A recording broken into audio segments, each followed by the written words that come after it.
Hi guys, welcome to our channel Balaji study point. आपको पता है कि मैं केमिस्ट्री पढ़ाता हूँ, 9th 10th 11th को बायोलॉजी वगैरह पढ़ाते रहता हूँ। आज मैं लेकर आया हूँ क्लास 11th के बच्चों के लिए some basic concept of chemistry का चैप्टर, बहुत ही बेसिक लेवल से।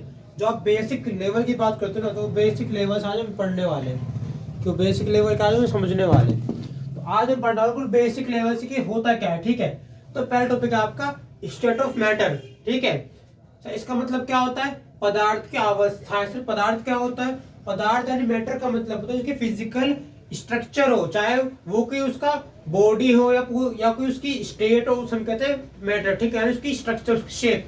सर मैटर की स्टेट क्या होती है? पहला सॉलिड। सर सॉलिड क्या होता है? सॉलिड मानी ठोस, मतलब मजबूत, हार्ड होता है सर जी। जितना बल लगाओ टूटता ही नहीं है, बहुत जोर लगाओ टूटता है।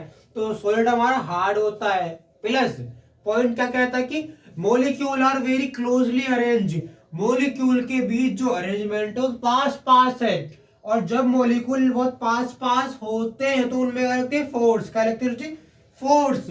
अगर मॉलिक्यूल की फोर्स बीच में काम कर रही है, अंदर की तरफ काम कर, तो उसका मतलब इंटर मोलिकुलर फोर्स। इंटर मतलब अंदर की तरफ फोर्स काम कर रही है।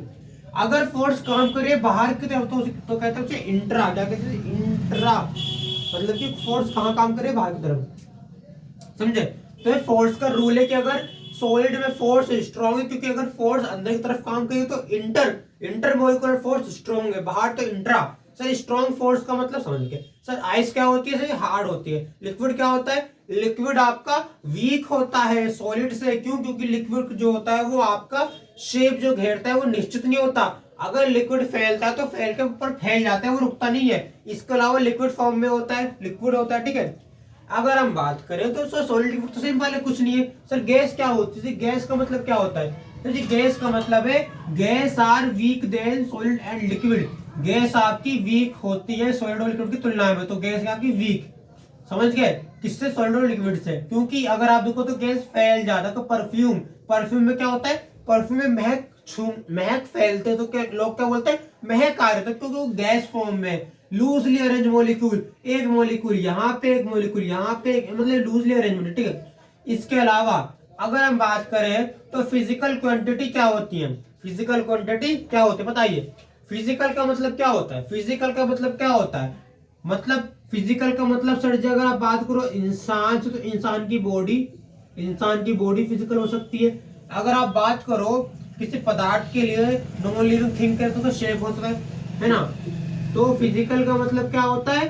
फिजिकल का मतलब दो पार्ट में होता है। एक का मतलब है कि अगर आप बात करो इंसान की, तो इंसान के लिए फिजिकल का मतलब बॉडी, उसका शरीर। लेकिन अगर बात करो पदार्थ की, तो पदार्थ के लिए शेप मतलब आकार, छोटा आकार, बड़ा आकार, कैसा आकार। ठीक है, अगर आप बात करो सर फिजिकल क्वांटिटी यानी मात्राएं होती है। पहला क्या है sir ji? Mass and weight. Sir mass and weight क्या होता है? देखो, mass are amount of substance. Mass क्या होता है?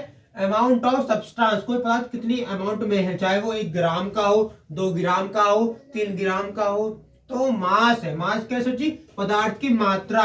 पदार्थ कम है, पदार्थ ज्यादा है। ठीक है, इसके अलावा सर वेट क्या होता है? तो जी वेट इज द फोर्स, मतलब बल जो अप्लाई करता है सब्सटेंस। तो सर वेट क्या होता है सर जी? वेट आपकी फोर्स होती है जो कि अप्लाई करता है सब्सटेंस की चीज के ऊपर। ठीक है, समझिए जी, ये है।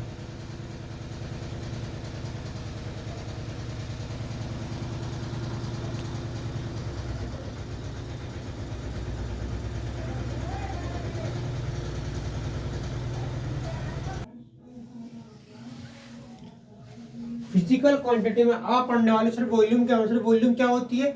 Volume is the amount of space, जो खाली स्थान है वॉल्यूम को शो करता है। मतलब कि जो वॉल्यूम है उसका अमाउंट क्या है? सपोज कोई चीज 1 लीटर है, तो जो चीज आपको दे के 1 लीटर, वो अगर आप लीटर का, आप देखो वॉल्यूम का मतलब क्या? स्पेस होता है, खाली जगह कितनी घेर रहा है। तो अगर स्पेस का मतलब खाली जगह होता है, तो वॉल्यूम मतलब शो कर रहा है स्पेस को। अगर 1 लीटर की बात करें तो 1 लीटर में कितने ml होते हैं? 1000 ml होते हैं। यानी कि अगर आप बात करो लीटर के अंतर्गत, तो 1 लीटर में क्या होते हैं? 1000 ml।